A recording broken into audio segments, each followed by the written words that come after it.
Olá, crianças, bom dia!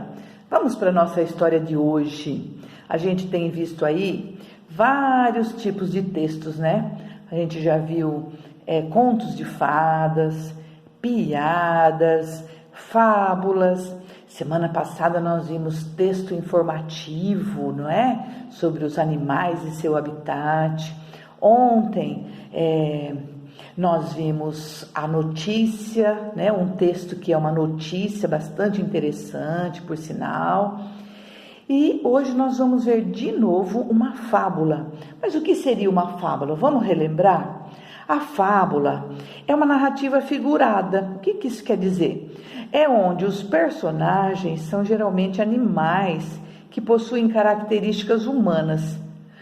Essas fábulas, lembra que a Pro já disse que pode ser escrita em prosa, em verso, e ela tem sempre o que no final? Uma lição, né? Uma lição de moral, quando se conclui a história. Nós vimos esses dias atrás, acho que foi a cigarra e a formiga, não é? Que tem sempre uma moral da história. Qual que é a moral da história da cigarra e as formigas? Um amigo na hora da necessidade é um amigo de verdade. Outra fábula que a gente lembra é a lebre e a tartaruga. Qual que era a moral da história? A pressa é inimiga da perfeição. Agora, hoje nós temos aqui o macaco fofoqueiro. É uma fábula também. Vamos ver que lição que ele vai nos deixar, hein? Que será o macaco fofoqueiro? Será que é legal ser fofoqueiro? Ser intrigueiro? Arrumar encrenca? Nossa, isso é muito desagradável, não é? Vamos ver então o que o autor Guido Arrighi fala sobre essa história. Antes vamos falar sobre ele. Quem é o Guido Arrighi? Olha, esse camarada aqui, ó. Ele tem formação cultural humanista, sempre teve seu trabalho voltado para as artes, para a educação, formado em ciências jurídicas e sociais, também fez cursos de cinema e artes gráficas. Realizou vários planejamentos gráficos, ilustrações de várias edições de livros especiais para grandes empresas e de inúmeros livros didáticos e paradidáticos, sempre voltado para a educação, tá vendo? Autor de dezenas de histórias infantis e textos que integram o conteúdo de obras de orientação pedagógica, voltadas para professores e o aprendizado de educandos do ensino fundamental. Ele também planejou vários livros infantis, artigos e palestras. Atualmente, além de dedicar-se a escrever livros para crianças, assessora destacadas editoras para publicações na área do ensino fundamental. Então vamos lá para a nossa história. Ele escreveu e ilustrou esse livro, ou seja, ele que fez todos os desenhos que a Pro vai mostrar no decorrer da história. Então vamos lá. O macaco fofoqueiro, olha a folga dele. Menelau. Este é o nome do macaquinho da nossa história. Quando ele não estava comendo, pulava de galho em galho, observando a vida alheia e fofocando. Quando não estava fazendo nem uma coisa nem outra, recostava-se em seu galho de árvore predileto e dava tratos à bola, imaginando alguma artimanha. A tranquilidade da selva o aborrecia. Ele queria agitação. Olha que danado. Um dia, ao ver aproximar-se o leão, conhecido como Léo, o rei da selva, Menelau resolveu fazer uma intriga entre Léo e o único bicho capaz de enfrentá-lo, Janjão, um elefante muito forte. Majestade, disse Menelau ao leão, longe de mim querer fazer qualquer tipo de intriga, mas como eu o estimo muito, tenho de o alertar. O Janjão anda dizendo por aí que vai expulsar o senhor da floresta. Por ser muito forte, ele acha justo assumir a condição de rei da floresta. O macaco Menelau não gozava de boa reputação. Era conhecido como fofoqueiro, capaz de atitudes nada recomendáveis. Por isso, o rei Léo pensou: logo Janjão, tão tranquilo e bonachão, será que agora ele quer briga? Acho que aí tem a armação desse macaco. Assim pensando, Léo seguiu seu caminho sem nada responder.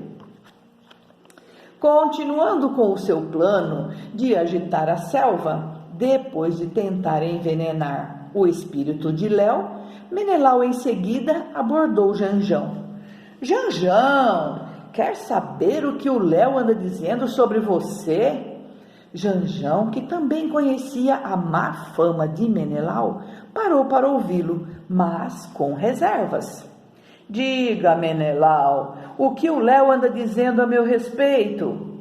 E o macaco logo respondeu: ele está dizendo para todos os bichos que vai expulsar você dessa floresta.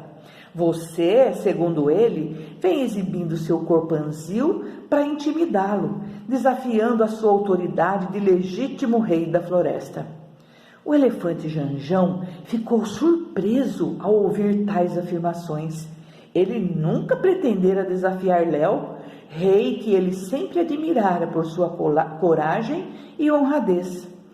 Mas, conhecedor da fama de Menelau, da mesma forma que Léo, ele também seguiu seu caminho sem nada responder ao macaco.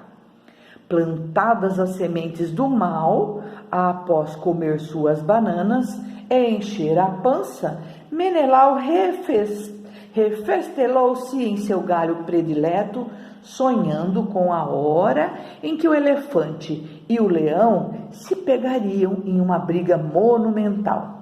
A batalha seria tão barulhenta que, sem dúvida, apesar de seu sono profundo, ele acordaria para se divertir com o pega entre os dois poderosos animais. Não muito longe dali, como Menelau havia calculado, o leão se encontrou com o elefante e foi o primeiro a se manifestar. O que é que você anda dizendo a meu respeito por aí, Janjão? Eu é que lhe pergunto, senhor leão, que história é essa de dizer que vai me expulsar da floresta? Cresça e apareça. Vendo que as coisas poderiam descambar para uma briga mais séria, Dona Coruja Pia-Pia, que já sabia da intriga que Menelau arquitetara entre os dois bichos, interferiu. Calma, senhores, vocês não percebem que isto é uma armação do macaco Menelau? Com a ponderação da Coruja Pia-Pia, mostrando-lhes a realidade dos fatos, o leão e o elefante caíram em si. Menelau, o fofoqueiro, não deveria ser levado a sério. Mas isso não pode acabar assim. Eu o estraçalho, esbravejou o leão, irritado com a atitude irresponsável do macaco. Eu o pego com a minha tromba e o arremesso do outro lado da floresta, disse o elefante. Acalmem-se, ele merece e vai receber uma lição, mas que seja corretiva, exemplar e sem violência. Mas como? Indagaram os dois. E o leão ponderou. Ouçam, meus amigos, nós estamos de cabeça quente e por isso incapazes de julgar Menelau, impondo-lhe um castigo justo. Confiando na sabedoria da Coruja Pia-Pia, passo a ela a função de julgar e proferir, como juíza do caso, o castigo que deverá ser aplicado ao irresponsável macaco. E Dona Coruja, sempre muito prática, principalmente na arte de lidar com seus companheiros de floresta, aconselhou: o castigo será o seguinte: ele adora andar por aí, saltando de galho em galho, observando a vida alheia e agindo como um leve trás, não é mesmo? Pois vamos usar essas suas aptidões para coisas mais úteis. Ele será incumbido de ser o guardião da floresta, um olheiro que nos alertará da presença de caçadores, lenhadores, pescadores e predadores em geral, que tanto mal fazem aos nossos companheiros e ao meio ambiente. Avisados, poderemos ajudar os companheiros, não os deixando cair em armadilhas e a fugir de armas de fogo.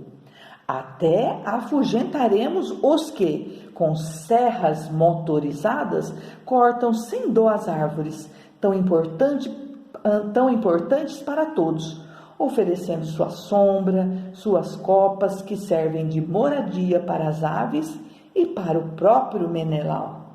Sem falar das frutas gostosas, tão importantes para a nossa sobrevivência. Ótima ideia, Dona Coruja. Estou de pleno acordo, disse Léo.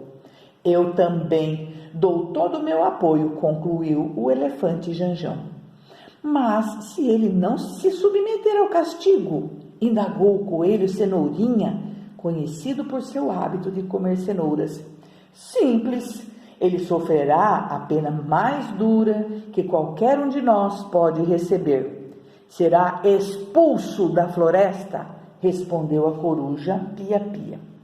Enquanto isso, não longe dali, Menelau acordava. Olhou em volta e não viu nada de anormal. Tudo estava tranquilo demais para o seu gosto. Caramba! Será que aqueles dois ainda não se encontraram?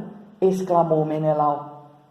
Mal terminaram suas indagações, percebeu que Léo e o elefante Janjão, acompanhados por Dona Coruja Pia-Pia e outros bichos, caminhavam em direção à árvore em que ele estava. Ele exclamou preocupado: "Ih, acho que vai sobrar para mim." Mas quando ele se preparava para fugir, pulando de galho em galho, Dona Vistalonga, uma águia de garras poderosas, já havia pousado ao seu lado, ameaçando pegá-lo pelo rabo, caso ele tentasse fugir. Olha as garras da Vistalonga. Sentindo-se derrotado, trêmulo por prever que sofreria um castigo pesado, Menelau ouviu Dona Pia-Pia se pronunciar. Menelau, você agiu de forma muito errada, tentando intrigar o Léo com o Janjão. Isso não se faz. Vamos lhe dar um castigo, mas que também terá sua chance. Você gosta de movimento, agitação? Pois bem, de hoje em diante, você fica incumbido de vigiar a floresta. Tudo o que acontecer de anormal, a presença dos humanos predadores, armadilhas, início de incêndios, enfim, tudo o que oferecer perigo terá que ser comunicado a todos rapidamente, para tomarmos providências, evitando maiores males para todos nós. Lembre-se, esteja alerta, pois se formos pegos de surpresa, por sua culpa, nós o expulsaremos daqui sem apelação. Menelau a tudo ouvia, envergonhado de suas atitudes. Enquanto seus companheiros o recriminavam, ele ia avaliando a gravidade dos seus atos. Percebeu o quanto fora egoísta, agindo de forma leviana contra seus companheiros, sem preocupar-se com o mal que poderia lhes causar. Com tudo isso passando por sua cabecinha, antes tão vazia, Menelau resolveu mudar de vida. Entendeu que uma boa convivência exige atitudes corretas, incluindo a solidariedade. Menelau transformou seu castigo em uma missão que o tornava útil e digno do respeito de seus companheiros. Daquele dia em diante, Menelau mal tinha tempo para comer. Dedicava-se com empenho às suas funções. Assim, ele evitou que vários bichos caíssem nas armadilhas dos caçadores e destruía alçapões armados para pegar pássaros. Em certa ocasião, saltou sobre um caçador quando este mantinha uma capivara e seus filhotes sobre a mira de sua espingarda. O tiro não atingiu o alvo e ele, esperto, fugiu sem esperar a reação do caçador, que espumava de raiva. Por esta dedicação e bravura, Dona Pia-Pia reuniu a bicharada e propôs que se fizessem uma homenagem a ele. A festa foi comovente. A coruja Pia-Pia elogiou o comportamento de Menelau, que, de fofoqueiro irresponsável, tornara-se um dedicado defensor de seus amigos e do meio ambiente. Menelau agradeceu a homenagem, dizendo: ao praticar o bem, fica-se com a sensação de ser útil ao próximo. E isto é sempre compensador.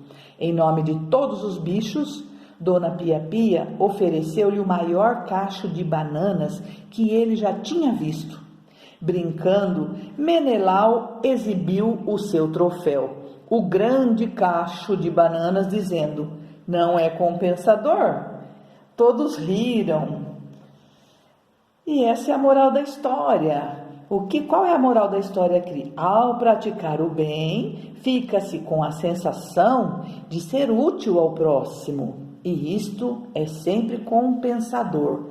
Praticar o bem sem olhar a quem, não é?